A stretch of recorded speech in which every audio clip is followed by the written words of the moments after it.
আমার জন্য আমি জীবনেও কাউরে পরিবর্তন হতে দেখিনি, কিন্তু অন্যদের জন্য গাইজ বিশ্বাস করেন আমি নিজেকে অনেক পরিবর্তন করছি। তারপরও দিন শেষে কেন যেন আমি ভিলেন, আমি কিছুই বুঝি না।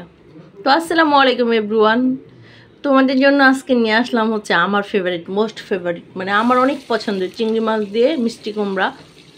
যেহেতু আমি গ্রামের মানুষ, তো আমি ছোটোবেলার থেকে এরকম তরকারি খেয়ে অভ্যস্ত, আমার কাছে খুব মজা লাগে। তো গাইস, আমি প্রথমে চিংড়ি মাছগুলোকে হালকা করে ভেজে উঠিয়ে রাখছি, কারণ এগুলো চিংড়ি মাছ যদি আমি এগুলো পেঁয়াজের সাথে দিই তাহলে মানে শক্ত হয়ে যাবে। চিংড়ি মাছ কিন্তু বেশি ভাজলে শক্ত হয়ে যায়। তো আমি একটু উঠিয়ে নিলাম। এখন আমি পেঁয়াজটা ব্রাউন কালার করে এখানে একটু পানি দিয়ে দিলাম। গাইস দেখো, এই যে দেখো তোমরা, পানি কিন্তু অনেক তেলটা ছিটতেছিল। তারপরে সামান্য পরিমাণে একটু আদা রসুনের বাটা দিয়ে দিলাম, একটু হলুদের গুঁড়া দিলাম, তারপরে হচ্ছে শুকনো মরিচের গুঁড়ো দিব আমি এখানে।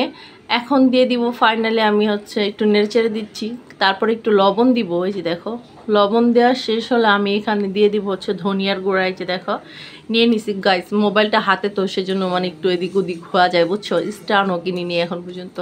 তো যাই হোক, এই যে দেখো আমি এখানে ভালো করে কষিয়ে নিচ্ছি চিংড়ি মাছের রান্না করব যেটা দিয়ে, সেটা পেঁয়াজটা ভালো করে, এখানে পেঁয়াজ রসুন আছে তো ভালো করে কষিয়ে নেওয়ার পরে এই দেখো মিষ্টি কুমড়াগুলো একটু বড় বড় মোটা মোটা করে কেটে নিয়েছি আমি, আমার পরিমাণ মতো সাইজ করে নিয়েছি। আর এখন কিন্তু মিষ্টি কুমড়া বর্ষাকালের দিন অনেক মিষ্টি হয়, খেতে কিন্তু আরও মজা লাগে আমার কাছে, কারণ শুকনার দিনের চেয়ে বর্ষাকালের মিষ্টি কুমড়া টেস্ট বেশি হয়, মিষ্টি মিষ্টি লাগে বেশি।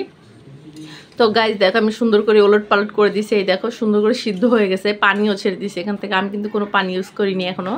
তো দেখো পানিটা উঠে গেছে, সুন্দর করে সিদ্ধ হচ্ছে। এখন আমি ফাইনালি একটু পানি দিয়ে দিব এখানে ঝোল রাখার জন্য, সামান্য পরিমাণে যতটুকু।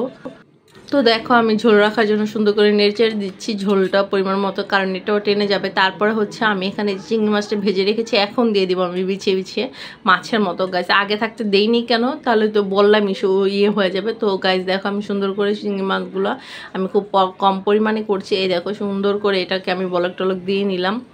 এখন হচ্ছে ফাইনালি আমি এখানে 3-4টা কাঁচামরিচ দিয়ে দিলাম, তারপরে হচ্ছে সামান্য পরিমাণ ধনিয়া পাতা দিয়ে দিলাম। এটা তোমরা চাইলেও দিতে পারো, না চাইলেও নাই, কিন্তু আমার কাছে ভাল লাগে, ধনিয়া পাতা আমার কাছে খুব ভাল লাগে, সেই জন্য আমি এটা দিয়ে দিলাম। এই দেখো আমি একটু নেড়ে চেড়ে দিচ্ছি যাতে মশলা মশলা সব সম্পূর্ণ আর ঝোলটা একটু ঘন ঘন হয়ে যায় মিষ্টি কুমড়ার। গাছ দেখো ফাইনালি, তো দেখো ফাইনালি আমার তরকারিটা এই যে ঝোল ঝোলটা কত সুন্দর বলক চলে আসে, একদম ঘন ঘন হয়ে গেছে। আর এটা খেতে কিন্তু অসাধারণ লাগে, এটা তুমি ভাত দিয়ে খেতে পারবা, রুটি দিয়ে খেতে পারবা, সব কিছু দিয়ে খেতে পারবা, পরোটা দিয়ে খেয়ে দেখো গাইস, অনেক মজা লাগবে।